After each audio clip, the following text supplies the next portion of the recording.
Selamat pagi teman-teman, saya Alfonsene, peserta calon pendidikan guru penggerak angkatan 11 SMA Negeri 2 Lembur Selatan, Kabupaten Manggarai Barat, Provinsi Nusa Tenggara Timur. Saat ini saya ingin menjelaskan terkait aksi nyata saya pada modul 1.3 visi guru penggerak. Dalam penjelasan aksi nyata ini teman-teman, saya sangat mengharapkan masukan dan dukungan dari teman-teman sekalian. Masukan-masukan itu tentu saja saya harapkan demi penyempurnaan bagi saya untuk tahap-tahap selanjutnya. Silakan menyaksikan dan semoga penjelasan aksi nyata yang saya akan jelaskan ini bermanfaat bagi teman-teman sekalian. Visi saya tentu saja selaras dengan visi sekolah dan visi saya sebagai berikut. Terwujudnya murid yang unggul, berkarakter, inovatif, dan berakhlak mulia sesuai profil pelajar Pancasila. Dari visi tersebut, adapun prakarsa perubahan adalah sebagai berikut: mewujudkan pembelajaran berdiferensiasi yang menyenangkan di dalam kelas. Terkait aksi nyata visi guru penggerak ini, saya membaginya ke dalam 3 tahap. Yang pertama itu perencanaan, yang kedua pelaksanaan, dan yang ketiga refleksi. Pertama kita jelaskan di tahap perencanaan. Pada tahap perencanaan, yang pertama dilakukan adalah berkonsultasi dengan pimpinan lembaga satuan pendidikan, dalam hal ini kepala sekolah, dan dokumentasi bisa dilihat di dalam layar. Yang kedua adalah berkolaborasi atau berkonsultasi dengan rekan sejawat, baik teman sesama mata pelajaran maupun yang lain yang sudah melaksanakan pembelajaran berdiferensiasi di dalam kelas. Dari hasil konsultasi dengan pimpinan dan juga rekan sejawat, hal yang berikut yang dilakukan adalah tahapan action atau pelaksanaan di dalam kelas terkait pembelajaran berdiferensiasi.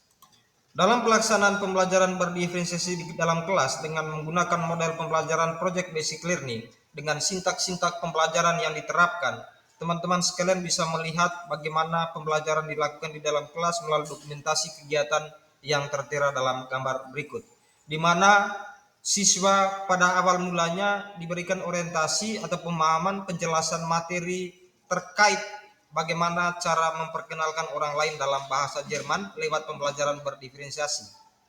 Tetapi sebelum pembelajaran itu dilaksanakan, terlebih dahulu melakukan asesmen diagnostik terkait untuk memetakan kemampuan masing-masing siswa. Dan dari hasil pemetaan itu nanti kemudian saya membagikannya ke dalam kelompok sesuai dengan tingkat kemampuan.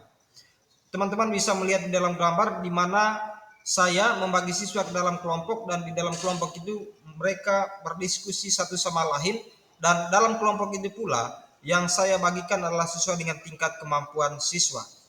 Dan dalam diskusi kelompok saya mendampingi siswa-siswa yang memang butuh dampingan untuk menjelaskan secara detail terkait tugas yang diberikan.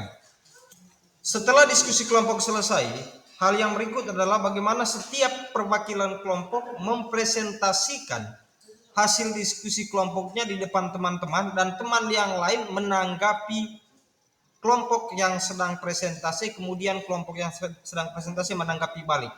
Jadi di dalam diskusi kelompok ini pada akhirnya lanjutannya adalah mereka mempresentasikan itu di depan teman-teman kelompok yang lain. Dan gambar presentasi bisa dilihat di dalam slide. Setelah semua kelompok selesai mempresentasikan hasilnya, kemudian tahap berikutnya adalah di kegiatan penutup bagaimana saya memberikan kesempatan kepada siswa masing-masing kelompok, baik perwakilan maupun perorangan, untuk merefleksikan kegiatan pembelajaran yang telah dilakukan. Dan setelah itu tentu saja yang saya lakukan adalah melakukan asesmen akhir, baik pemberian tugas untuk mengukur sejauh mana kemampuan peserta didik dalam menguasai materi yang telah saya sampaikan hari itu. Teman-teman guru hebat yang saya hormati, terkait video utuh penerapan aksi nyata pembelajaran berdiferensiasi, teman-teman bisa mengakses link yang saya sematkan di dalam layar. Tahapan terakhir dari semua rangkaian proses pembelajaran ketika proses kegiatan belajar mengajar itu selesai, yang terakhir adalah bagaimana saya merefleksikan diri terkait bagaimana proses atau kegiatan pembelajaran yang dilakukan, apa-apa yang kurang, yang masih butuh diperbaiki di tahap-tahap yang akan datang. Teman-teman guru hebat, calon guru penggerak, dan Bapak Ibu guru hebat yang saya hormati, mungkin itu saja yang perlu saya sampaikan pada aksi nyata terkait visi guru penggerak ini. Dan dari penjelasan singkat tadi, saya mengharapkan masukan, kritikan dari teman-teman sekalian demi penyempurnaan di hari-hari yang selanjutnya. Dan pada akhirnya saya mengucapkan terima kasih banyak telah menyaksikan video aksi nyata ini.